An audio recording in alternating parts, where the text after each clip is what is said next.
Hey, Palos, welcome back to Heyblabber Podcast, the one and only podcast devoted to Jar Jar Binks and all things Gungan. I'm Mike. I'm your host. Let's get to blabbering. So it's been a while since our last episode, but we're rapidly approaching the 9th annual International Talk Like Jar Jar Binks Day, and I'm thrilled to be back today with a very exciting interview. I recently had the opportunity to talk to world-famous songwriter Bobby Lopez. Bobby Lopez has worked on projects for Disney, Marvel, and co-wrote several critically acclaimed Broadway musicals. He is the world's youngest EGOT, meaning he has won at least one Emmy, Grammy, Oscar, and Tony. And he's also the world's only double EGOT, meaning he's won at least 2 of each award. And if this isn't all impressive enough, he also has a very special connection to Jar Jar Binks. We're going to get into that and much more in our discussion. So without further ado, here's the interview. All right, so today I have the immense privilege of speaking with Robert Lopez, who co-created the musicals Avenue Q and the Book of Mormon, and who has written with his wife, Kristen Anderson Lopez, songs for Frozen, Frozen 2, Coco, WandaVision, the 2011 Winnie the Pooh movie, the recent Hulu show Up Here. He was also the composer for several episodes of Wonder Pets.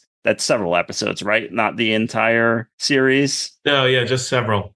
A number of songs for the musical episode of Scrubs, even one song for an episode of The Simpsons, it looks like. And that, of course, is just some of it. And listeners, you might be wondering what any of this has to do with Jar Jar Binks. Well, we're definitely going to get to that real soon. But first, thanks for being here with me today, Bobby. Thanks, Mike.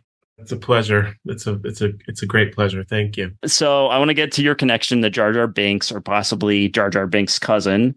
But could you first talk a little bit about your relationship to Star Wars in general? I take it you're a fan. I think you're in that first generation, right? That's right. I'm a G1 OG Star Wars original trilogy fan. And yeah, I was born in 75, so that my parents took me to the movie, even though I was, like, by all logic, too young for it. And I think it became like the way to, it was sort of my babysitter. They would get a relative to take me to Star Wars. And I'm told I saw it 10 times. Oh, wow. In the original release. Anyway, I can't remember a moment when I didn't know Star Wars. I was a huge fan. I had all the records you could get.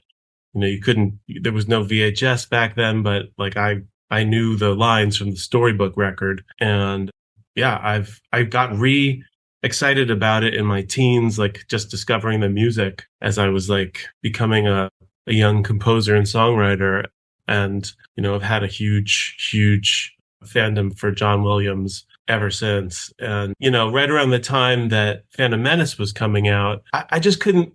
I remember thinking it was the thing I was the most excited for in my entire life. Like, I had all this stuff happening. I was starting life as a songwriter and like getting a few nibbles here and there and working on lots of stuff. But the only thing that would really get my heart racing was thinking about what is the Phantom Menace going to be. Oh, wow. That's cool. Yeah, so I was born in 79, so I'm a little younger than you. My first exposure to Star Wars was actually the Ewok movies. Did you ever see those? The Ewok Adventure, or the Battle for Endor. So your original trilogy, Ewok movies, that's kind of my intro. But that was the thing that brought me into it, and I always loved those Ewoks. And that was the little blonde kid with curly hair, right? Yep. Sindel was the name. Sindel, yeah. And it's interesting because the first movie, they spend the whole time, it's her and her brother Mace. So that's the first time we hear the name Mace in the Star Wars universe. I know that was like a name that George Lucas had, like even in his, like maybe his first draft. It was like, I think he had like Mace Windu in there, or maybe it was just Mace. But then, so he uses it in the Ewok Adventure. But anyway, so then those two they crash on Endor, and then a big monster kidnaps them. They have this whole big adventure where there's a witch, right? There's a witch. I saw it. So there's a witch in the second one. The first one is there's this big monster, and he's called a Gorax. And he comes in and he comes lumbering into the first time you see him, he comes lumbering into the scene. I remember I was so scared. I like had to run up on the steps because he's like big scary monster. Yeah, that was like kind of in the same family of shows as Land of the Lost, right? It was like people in a forest and kind of rubbery looking people in suits kind of menacing them. Yeah. So the second one had the witch, and it had the scary one, the scary people in the masks who kind of looked like maybe kind of some of the people in on Jabba's sail barge. Oh, yeah. So the first one, they go on this big adventure and they have to save their parents because they're captured by the Gorax. And then the second movie starts with like everybody in her family getting killed except for Sindel. And then it's like, you spent this whole time on this adventure saving the family, and then not only did they die, but the brother dies too. I was like, I don't like that. I don't like that so much. So it's like Alien 3 level. Yeah, carnage. Yeah. Almost everybody's gone. And Wilford Brimley was in that one too. So that was interesting. He was? Yeah. He was so maybe you got to find these someday. Yeah, I think they're on Disney Plus now. So I think they are actually. Yeah. But anyway, I was also very excited when The Phantom Menace came out. I was still in college, and I remember when that first trailer came out. It was just so exciting. Like you see the Gungans come, and you don't know what any of this is, but it was it was a big thing. I remember there was I misinterpreted what the Nemoidians were, because you only saw them for half a second in that teaser trailer online, right? And I think she says she's talking. Natalie Portman's talking to them over the hologram, and I thought they were the headpieces were like big ears, and that the mouth was a big nose, and that they were kind of like pound puppy aliens. They looked a little like dogs to me. Oh, really? I thought the mouth was the nose, and the headdress were the long floppy ears. When you saw the prequel trilogy, were you satisfied? Were you? I was an apologist. I really denied that there was any flaws about them at first, and then the tide of opinion was against me, and I had to sort of admit that there were moments where I felt like they're not really acting like people up there.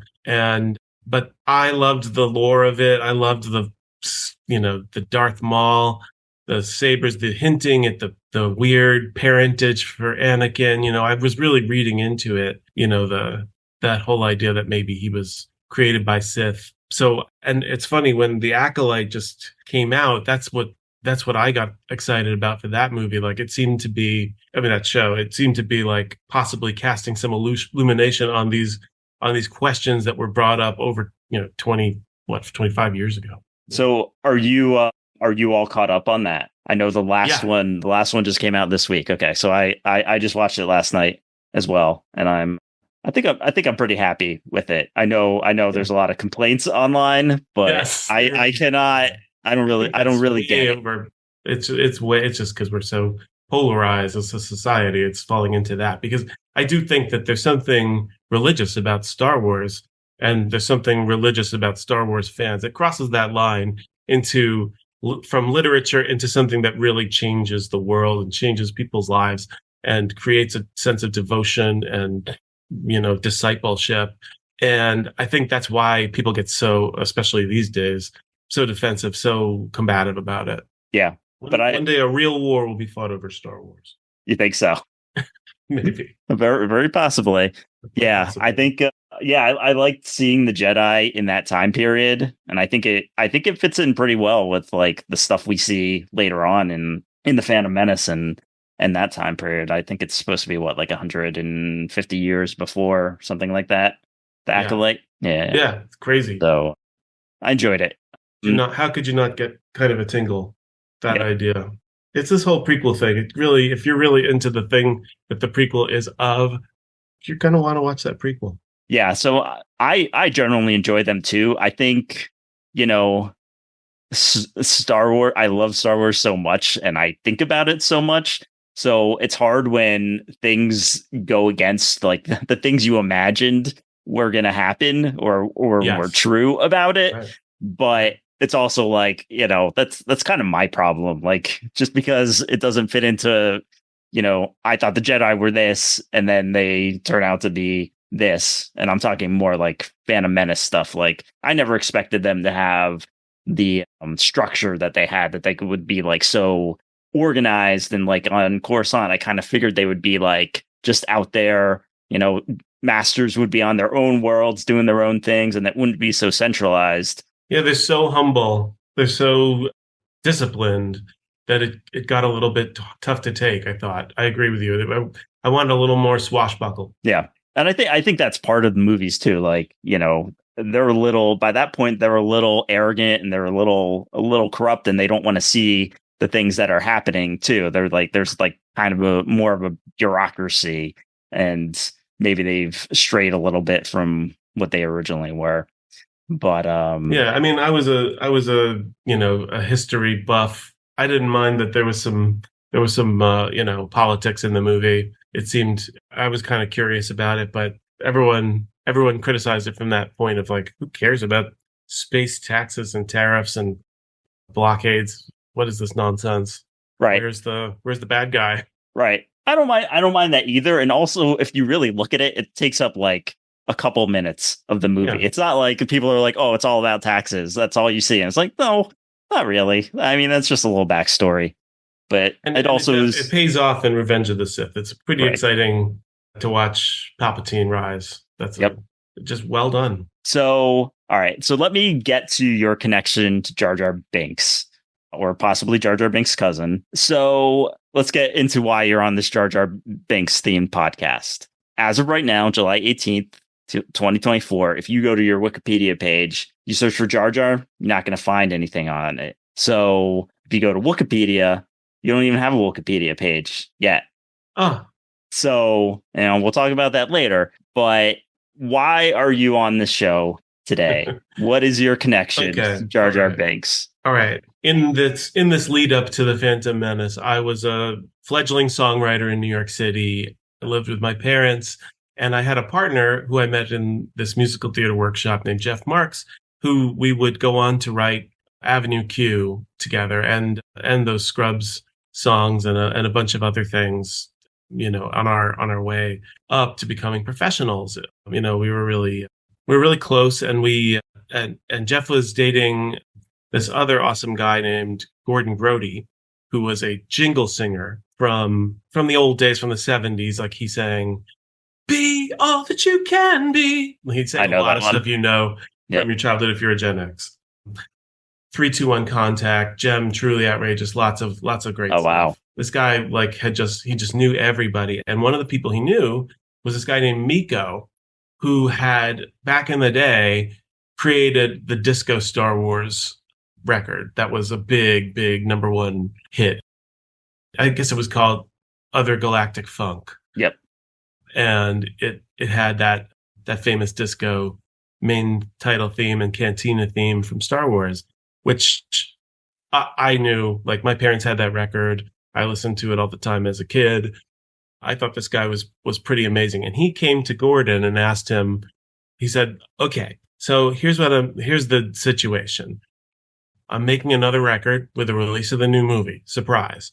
And, I'm doing a couple of serious songs, a couple of fun, songs based on there's that Duel of the Fates thing, and doing that. He made a Duel of the Fates track, disco.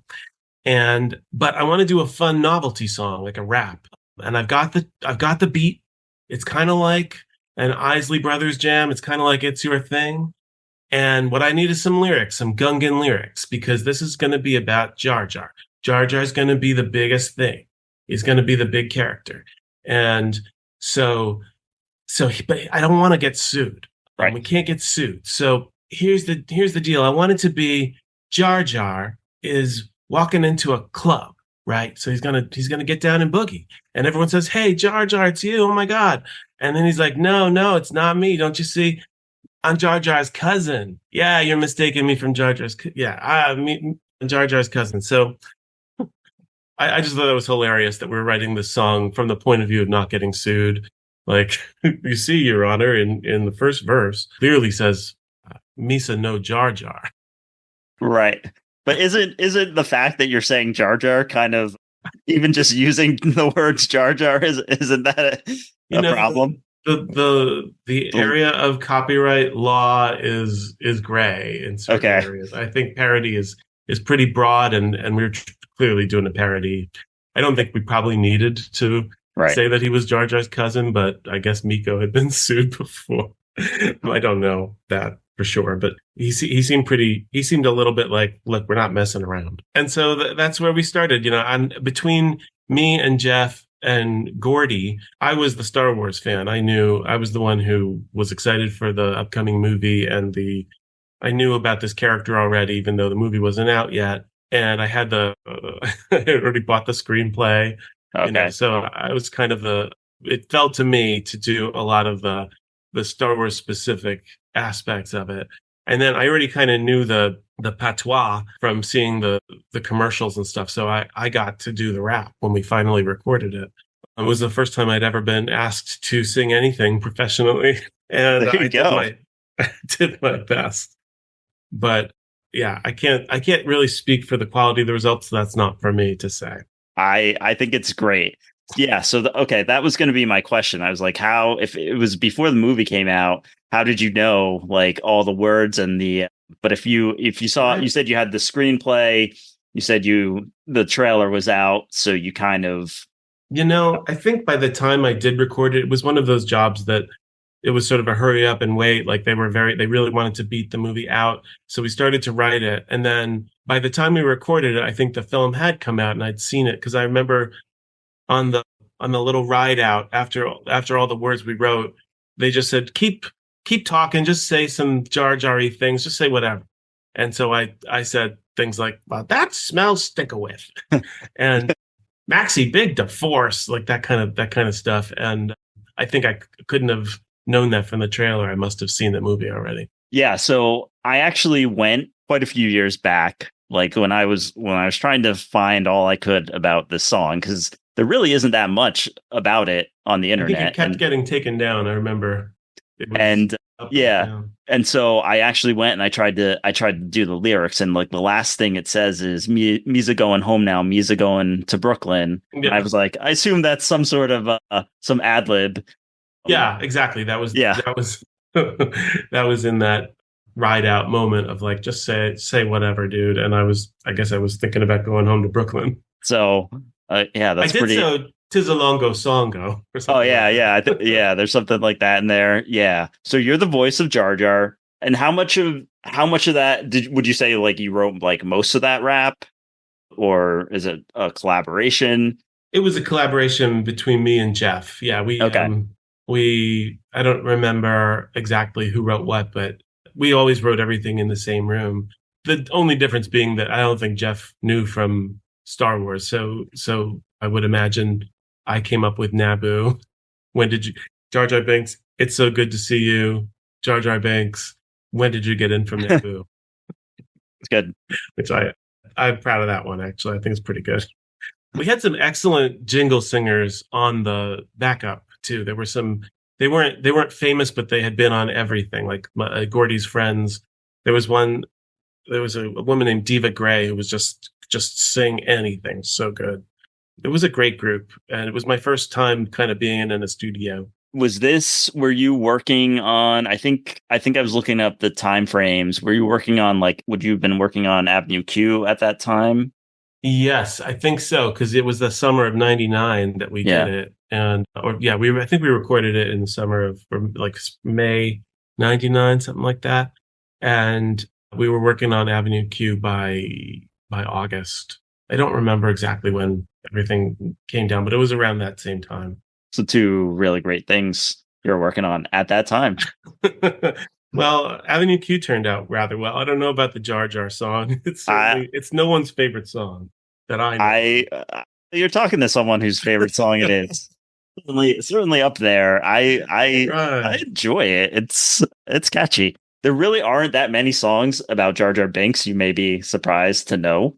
So no, there really aren't. So I have an International Talk Like Jar Jar Binks Day playlist, and this is like one of the only things on there. It's like the music from the movies, Augie's Municipal Band at the end of The Phantom Menace. That one's in there. Peace.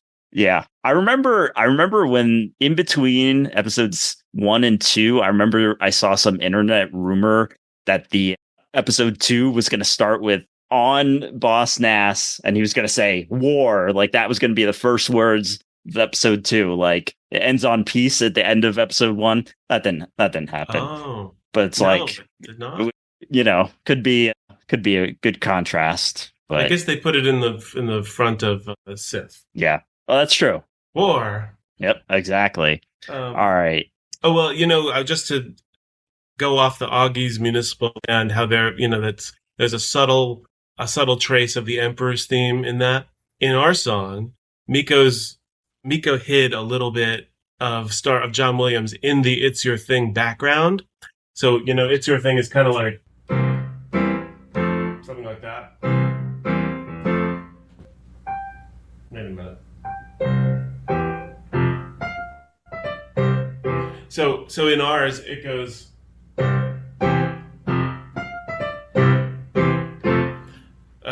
Meaning. I hear it. Mm-hmm. I would not have heard that if you hadn't pointed it out, though. I'm not as musically inclined. It's all about the levels. It's all about the layers. You mentioned Augie's Municipal Band. I did hear that where there's like the little Palpatine's theme in there, and I know I first heard about that from David W. Collins, one of his shows. He did that. Did you know that before his show? Okay? I was just having dinner with David. Oh, really? A few weeks ago, and I told him I had no idea about the Augie's thing until I heard it on the Star Wars Oxygen show. I really loved his analysis. I remember he said that he had like some sort of tracking spreadsheet of like where all the themes fit into like how many times they played, and I was like, I really want a copy of that. I think I even sent email. I think it was like, no, I'm not sharing that at this point. But I was like, he should publish it. He should publish the statistics of Star Wars music. Yeah, book. That would be great. It seems like he's busy with he's at Skywalker Sound, right? He's been doing all the voices and doing all the sound. Yeah. Yeah. So that's great. So I guess I should ask you, what are your feelings on Jar Jar? Maybe I should ask, what were your feelings originally? Have they changed at all over the years, or is it pretty much, or do you not have that much of an opinion? Well, I definitely feel bad for that performer. I feel bad a little for the character and all of the optimism that went into creating him, because I see the spirit in which it was meant. And I think, judging from the reaction to a lot of this, prequel-based stuff from Disney Star Wars, that the prequels now kind of loom large in the next generation, the millennials and younger.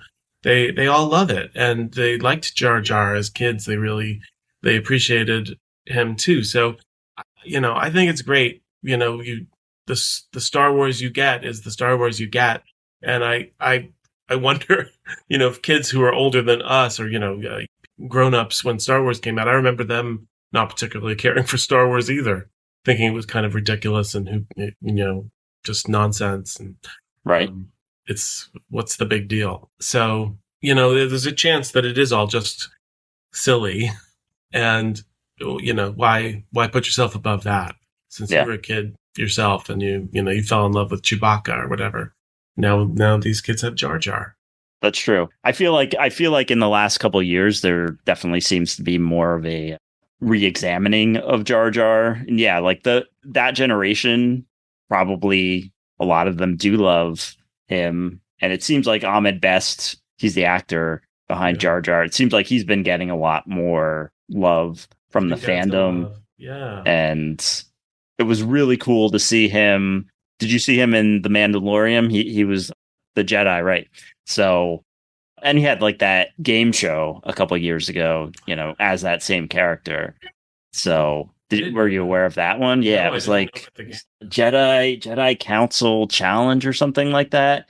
I think it was primarily on YouTube. it came out like right during the pandemic. So I don't know how many people actually caught it. I'm glad that hopefully people are at least being a little nicer to him, because I don't get the hate. Although trying to remember how I felt about Jar Jar back then, I think I did go through a period where I just disassociated myself from him, because I remember Kristen, my then girlfriend, now wife and songwriting partner, for Christmas that year, and it was our first Christmas as a couple. She bought me a Jar Jar toy that was Cantina dancing Jar Jar. Okay. You know this toy? Have you ever seen it? I don't know if I've seen it. It was like base and a stand, and Jar Jar was kind of this 14-inch high figure that was loosely attached to the stand, and he could sort of move around, and when you press the button, it played the Cantina, and he started to dance to the Cantina song. And then there was a drum break, but in one of those jazzy tunes, like dooga dooga dooga dooga dooga dooga dooga dooga, and he just totally spazzed out. It was like he was going into some kind of seizure. Okay. It was just about the funniest thing I ever saw. And I remember having this feeling of like, oh God, am I the Jar Jar guy now? Am I going to get these presents every Christmas? I really hope that doesn't happen. And it didn't, or did it? No, it didn't. It didn't. Okay.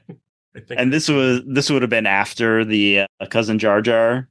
Yeah, it was after. I think it was after Cousin Jar Jar came. Was she fully aware of all that? Did she hear versions of that? Yes. Oh, yeah. We were dating during that time, and she related to me. And one of the cool things I thought when we first started dating was she had this job at the New York City Toy Fair in 1998 or 97, where she was the very special, what's the word? Just sort of like introducing people to interactive Yoda, which was kind of like a Furby based on Yoda. And she had all these bullet points memorized of like, interactive Yoda has 37 commands.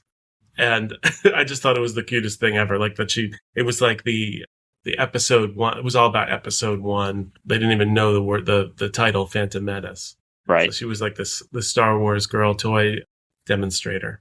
Oh, that's cool. So yeah, I went back. I listened to your first interview with David W. Collins on Star Wars Oxygen. Yeah. And you said occasionally you'll bring up Cousin Jar Jar in interviews, but then you'll have to go back and like delete it from the internet. And I just want to make sure you're okay with this whole discussion here. Like, don't. Oh yeah, no.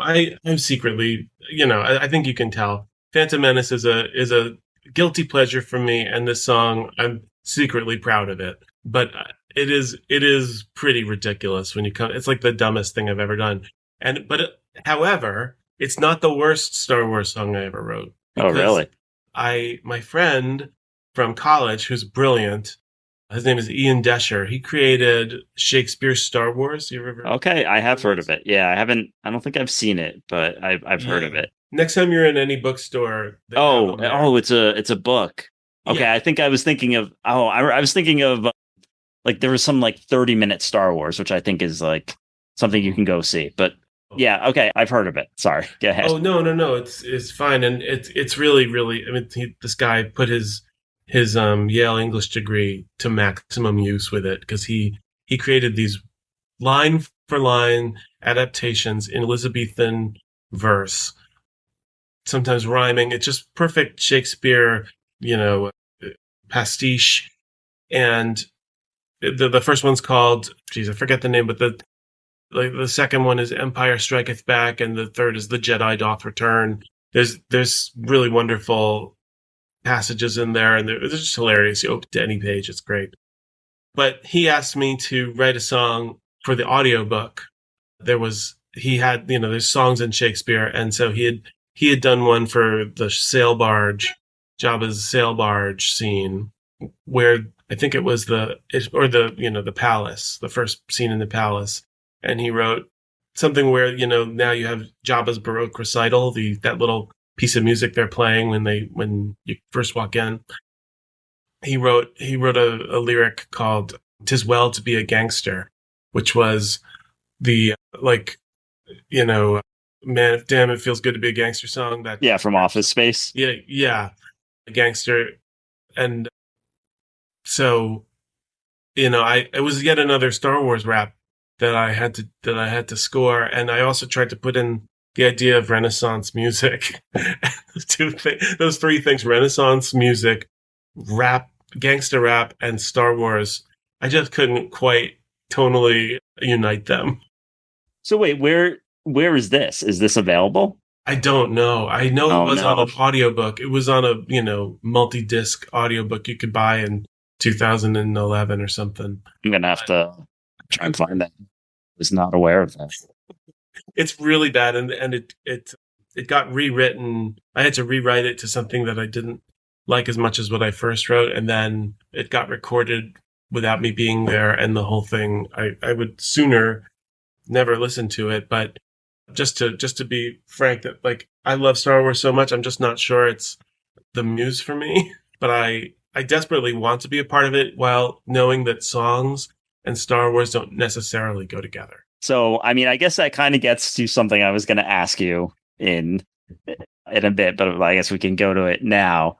If you were ever asked by Lucasfilm, and I have no idea, it would kind of be crazy for me to imagine that you haven't been approached by Lucasfilm, but I'm not going to speculate. If you were approached by Lucasfilm, would you be willing to work on a Star Wars project, presumably something musical? Oh yeah, I would die to do a project with Lucasfilm. I've never been approached by them. I can understand why, because Star Wars and musicals are not thought of in the same circles, really. And I hate to think what the fan reaction would be if they heard that Star Wars was doing a musical. But on the other hand, I'm very drawn to the idea, and I keep trying to think of what might work. I actually have an idea that I might go pitch one of these days that I'm kind of excited about. I think I may have figured out how you could do songs in Star Wars, yet I want to tread carefully. Okay. So you're gonna keep that one close held. Keep that one close to the vest for now. Okay. Maybe one day you'll be like, oh my God, now what are they doing? See, and, it'll be me. I don't necessarily feel that way. I mean, they're expanding so much. They have so many shows now. Like, you could have an episode of The Mandalorian season 4. The Mandalorian gets hit in the head with a rock, and then all of a sudden everybody around him starts singing. Grogu pops out of his little stroller or whatever, and he has like a deep voice, and it's like, oh, Baby Yoda can sing. One, two, there we go. Yeah. Sorry if I just stole your idea. Yeah. I don't. That's not it.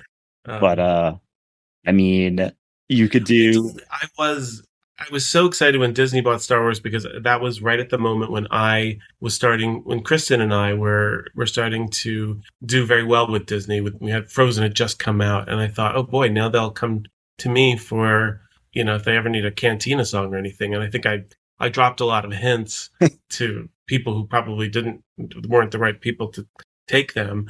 And then I heard that Lin-Manuel and J.J. Abrams were writing the song for the Cantina for The Force Awakens, and I was so jealous. I've never been as jealous in my life. I was like, oh my God.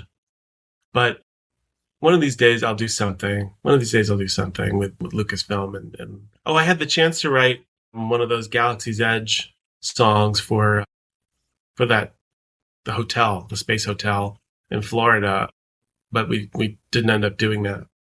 Oh, okay. I was gonna say, which one? I have the the first soundtrack, and there's a Gungan drinking song on that soundtrack, and it's really interesting. What's it called? Oh, it's called Una Dewey D, I believe, which is 1, 2, 3. Yeah, in Gungan. So, and for a while, I was like, I want to know what the lyrics are and what the lyrics mean. And I was trying to reach out. I found a couple people who are like the head of Disney Music or something. I tried emailing them, but I never heard back. So that's one of the other songs on my Jar Jar playlist. So I can. Wow. Oh, I really want to check that out. It's called Una Dewey D. Una Dewey D. It's on the first compilation, and so great. you should definitely check it out. If you can figure out all the lyrics, just let me know. I thought they did a really good job from what I have heard on that, and the cantina songs in Oga's Cantina are pretty good. Yeah, I think they know what they're doing now in terms of, getting music into Star Wars. Still, I think it would be fun to do a melodic break into song kind of Star Wars thing one day. There was I know like every case of something vaguely happening between Star Wars and songs. My old teacher, Maury Yeston, who wrote Titanic and Nine, he's the songwriter of those great Tony-winning musicals. He was approached in the 80s by Hal Prince, the famous Broadway director and producer, to do a Star Wars musical. He said that George Lucas had called him and wanted to get a Star Wars musical going, and Hal reached out to Maury, my professor, and Maury wrote a bunch of songs on spec for it, and then never heard back about it. Oh no! It just kind of died in the offing. But one of the songs that he wrote, it was like the Binary Sunset, Luke's "I Want" song moment. It went through various forms after, when it became a trunk song. He used it for another project. It also didn't happen, and then it ended up finally becoming the main theme of Titanic. His adaptation of Titanic. Oh, really? Yeah, that's Luke's Binary Suns moment. Wow. I would have known there was a connection there between Star Wars and Titanic. You couldn't have. No. But Maury also wrote songs for Miko's Christmas album, What do you get a Wookiee for Christmas when he already owns a comb? Okay. Is that the one that Bon Jovi is on? Yes. Okay. Bon Jovi sings on some of them, and because his dad was the arranger for Miko. Wow. That's cool. Bon Jovi sped up like beyond Chipmunk. Okay. You said you'd be worried about the fan reaction. I'd say, who cares? It would be fun. It would be fun. I know, like, when there's that musical in at the end of Hawkeye where they do like the Avengers musical. Have you seen that? Oh yeah. And I know they asked us to do it, and then we never heard back. Oh really? Oh, I'm sorry. It's another one of those things. Sorry. Like, whatever happened to the Hawkeye thing? Oh, I guess Mark Shaman's doing it. Okay. But I thought that was great. I know there was like fan reaction, like people were so mad about that. I was like, that's like, yeah. I am glad to have watched 28 Marvel movies just to see that. That was so funny. It actually, they put it up, I think, in the Anaheim Theater at California Adventure. They did it there in the what's the name of that theater? The Hyperion Theater. Okay. California. Yeah. It was actually a show you could go see. Oh wow. But we have a show coming out. Speaking of this territory, Marvel stuff, Kristen and I have songs in the new Halloween. Oh, really? Agatha All Along. We wrote that song, Agatha All Along. I know. This is like a show that has the same title about Agatha, and it's going to be awesome. It's incredible. It has Patti LuPone, and we just had a blast. Writing this thing. I can't wait. So you said multiple songs? Well, yeah, I guess it's a little more complicated than that, but it's like lots of different versions of a song. Oh, okay. I wanted to get that too, because I really loved those intros to WandaVision, and my kids really loved them too. Like, I think that was probably their favorite part of that, and that's on. I have a family playlist of like all the songs that are kind of like from shows or things we watch that are kind of relevant. So there's like Yo Gabba Gabba on there, but there's also all of your WandaVision songs are on there, and they really like that. They like the Agatha All Along one a lot. My wife was just talking the other day. What's the one that's the like the 80s one? Making It Up As We Go. Yes. And she's like, and she was just out of nowhere was like, this song is so perfect. Like they got it so right. And I was like, I mean, this is who I'm going to talk to in a couple of weeks. I was like, oh yeah, and that's me let and him Kristen know. singing on that song. We got to sing all the songs from WandaVision. That was the most fun job, getting to write sitcom. Can you imagine writing 8 different sitcom intros for the same show and trying to hide little musical hints between them all? Like, that was just, and then getting to sing it, like, forget it. It was so much fun. Yeah, I love it. Those are great. I really liked that show, and I really liked the. I thought that was really clever. The people that worked on that show were really, really good. And we just worked with Jack Schaefer again on Agatha, and boy, does her mind work on many different levels at once. She's incredible. All right, so I know we're getting close here on time. Oh yeah. I don't want to keep you too much longer. I'm sure I could probably ask you a lot of other things. Let me get to, is there anything you just mentioned Agatha all along? Is there anything else you're working on that you can mention or plug? I know it was announced Frozen 3 and maybe Frozen 4. I don't know if that's anything you can talk about. We certainly hope to be involved with those. Those are going to be great, I'm sure. We just haven't really gotten down to it, and it's definitely not something that's happening yet. Okay. I didn't know how far along they were, so it's still a ways out. As far as I can tell, yeah, it seems like early. Okay.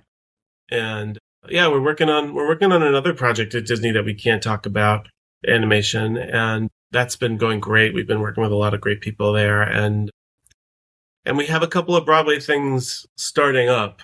It's really, we really, it's been too long since we did anything on Broadway, and we're really excited to be getting back to Broadway because we never intended this much time to go by. In the episode of Dead Eyes you were on, you mentioned how you got to meet Tom Hanks and your wife, Kristen, got to meet John Williams like that same night. So I take it you hadn't met John Williams at that point. Have you met him yet? I had met him. I've shaken his hand before. I'm like a blubbery mess when I meet most, heroes and stuff. And this was no exception. It was just one of those, I said who I was. I thanked him, and he was very much like, okay, good.